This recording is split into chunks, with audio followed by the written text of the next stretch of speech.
एक बार जोरदार नारा हम लोग लगाएंगे, आवाज दो, हम एक हैं। सम्मानित मंच और यहां अपनी मांगों को लेकर लंबी दूरी तय करके देश की सीमा के राज्य से आए हुए आप सभी आंदोलनकारियों का देश की राजधानी दिल्ली में मैं स्वागत करता हूं, अभिनंदन करता हूं, आप सबका वंदन करता हूं।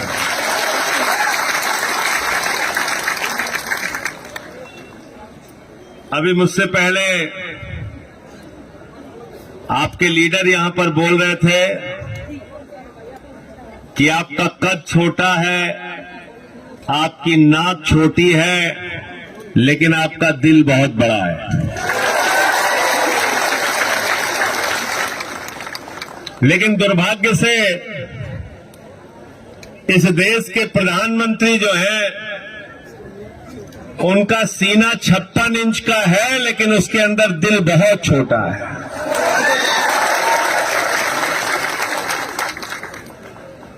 और वो जो उनका दिल है वो सिर्फ अपने लिए धड़कता है, अपने लिए सोते हैं, अपने लिए जागते हैं, अपने लिए उठते हैं, सुबह उठते हैं तो भाषण, रात में सोते हैं तो भाषण, नींद खुल जाती है तब भी भाषण देने लगते हैं।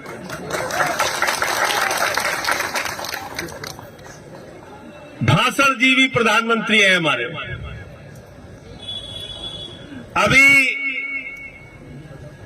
इस देश में 1 साल तक किसानों का आंदोलन चला, वो आंदोलन अभी भी चल रहा है। और जब वो बिल लेकर आए थे, वो तीनों काला कानून जब पार्लियामेंट में आया था, उस वक्त भी हमने कहा था कि ये ब्लैक लॉ है, ये काला कानून है, इससे हिंदुस्तान के किसानों के मौत के फरमान पर आप हस्ताक्षर कर रहे हैं, ऐसा काम मत कीजिए मोदी जी। लेकिन मोदी जी नहीं माने। 1 साल तक किसानों का आंदोलन चला, 750 से ज्यादा किसानों ने अपनी शहादत दी उस आंदोलन में। और 1 साल के बाद देश के प्रधानमंत्री को मजबूर होना पड़ा और वो तीनों काला कानून वापस लेना पड़ा। ये हिंदुस्तान के आंदोलनकारियों की ताकत है। बहुत बड़े समाजवादी नेता हुए डॉक्टर राम मनोहर लोहिया, और लोहिया कहा करते थे कि सड़क खामोश हो जाएगी तो संसद आवारा हो जाएगी, इसलिए सड़क की आवाज को जिंदा रखना है और संसद के लोगों को अपने हक में कानून बनाने के लिए मजबूर करना है। और मैं आपको ये भरोसा दिलाने के लिए आया हूं कि आम आदमी पार्टी, जिस पार्टी से मैं बिलोंग करता हूं, हमने हमेशा जायज बातों की लड़ाई लड़ी, आम आदमी की लड़ाई लड़ी। और दिल्ली में जो सरकार चल रही है अरविंद केजरीवाल जी की सरकार, इस सरकार के बारे में पूरी दुनिया में रिसर्च हो रहा है। अमेरिका के ट्रंप की बेटी हिंदुस्तान आती है तो वो कहती है मुझे केजरीवाल का स्कूल देखना है। इतना काम हमने एजुकेशन में, हेल्थ में करके दिखाया। आज एजुकेशन में, हेल्थ में, और यहां पर महिलाएं, नारी शक्ति बैठी हुई है। महिलाओं के लिए दिल्ली एक ऐसा राज्य है जहां पर बस की यात्रा पूरी तरीके से फ्री करने का काम दिल्ली के केजरीवाल जी ने किया। आपकी सेपरेट स्टेट की डिमांड के बारे में अभी आपके लीडर से हमारी बातचीत हो रही थी, उन्होंने सारे पॉइंट्स रखा। त्रिपुरा जिन लोगों का है,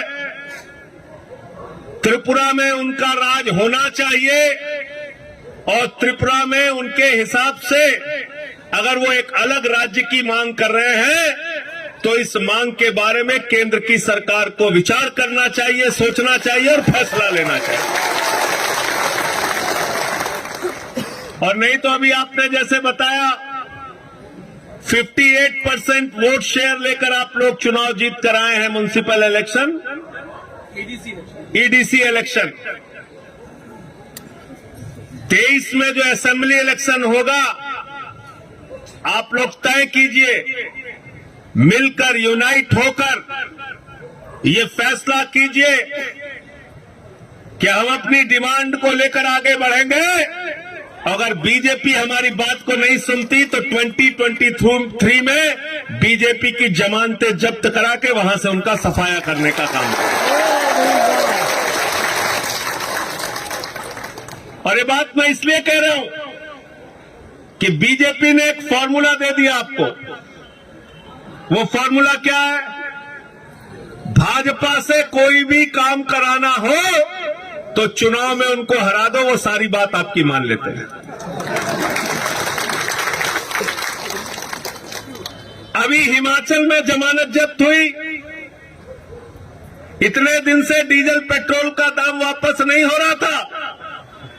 जैसे ही चुनाव हारे हिमाचल में, तुरंत डीजल और पेट्रोल का दाम कम हो गया। उत्तर प्रदेश में मोदी जी चुनाव की रैली करने गए, सभा करने गए, पूरी भारतीय जनता पार्टी की शक्ति लग गई, भीड़ इकट्ठा करो, भीड़ इकट्ठा करो, भीड़ इकट्ठा करो। आधे से ज्यादा कुर्सियां खाली रही। उनको समझ में आ गया उत्तर प्रदेश भी हारेंगे, तो तीनों काला कानून उन्होंने वापस ले लिया। अभी ईडीसी का चुनाव आप लोगों ने हराया है, डिमांड अपनी जारी रखिए। 22 में यूपी में हारेंगे, पंजाब में हारेंगे, उत्तराखंड में हारेंगे, गोवा में हारेंगे, और जब इनको त्रिपुरा हारने का डर रात में सताने लगेगा तो आपकी मांग को भी मानेंगे। इसलिए चुनाव में हराना, बीजेपी से काम कराना है तो चुनाव में जमानत जब्त कराना है। ये फॉर्मूला है, ये फॉर्मूला खुद बीजेपी वालों ने दे दिया। और एक बात कि इन लोगों से थोड़ा सावधान रहना। जितने कॉन्फिडेंस के साथ भाजपा झूठ बोल सकता है, उतने कॉन्फिडेंस के साथ आप लोग सच भी नहीं बोल सकते। पूरे कॉन्फिडेंस के साथ झूठ बोलते हैं और दिन रात झूठ बोलने का काम करते हैं। हमारे प्रधानमंत्री को न हिस्ट्री का पता, न ज्योग्राफी का पता। हेलो, लीडरशिप के सामने रखूंगा और आगे हमारे आपके रिश्ते बने रहे। दिल्ली में हमारे लायक कोई काम हो तो आप बताइएगा, हम सब हाजिर हैं आपके सेवा के लिए। और आपकी जो डिमांड है उसको पूरा स्टडी करके, पार्लियामेंट सेशन में है तो पार्लियामेंट के सेशन में भी मैं आपकी डिमांड को उठाने का पूरा प्रयास करूंगा।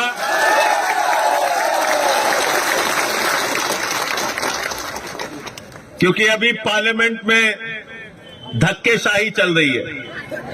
किसी को भी पकड़ते हैं, निलंबित कर दिया, सस्पेंड करके बाहर कर दिया। फार्मर्स बिल पे मैंने भी माइक तोड़ा, टेबल पे चढ़ गया, मुझे भी सस्पेंड कर दिया। कहने लगे साहब संजय सिंह ने तो माइक तोड़ दिया। मैंने कहा तुम किसानों की हड्डियां अगर तोड़ोगे तो हम माइक जरूर तोड़ेंगे। आप लोग एक बहादुर कौम है, इस देश के लिए लड़ते हैं, संघर्ष करते हैं, मरते हैं, मिटते हैं। हाथ में तिरंगा लेकर आप दिल्ली की धरती पर आए हैं। मैं आपको यकीन दिलाना चाहता हूं, आपके इस जंग में, आपकी इस लड़ाई में आपका ये भाई आपके साथ रहेगा। बहुत बहुत शुक्रिया, आपने मुझे यहां बुलाया और इतना सम्मान दिया। बेलाय बेलाय के हम भाई बोलो।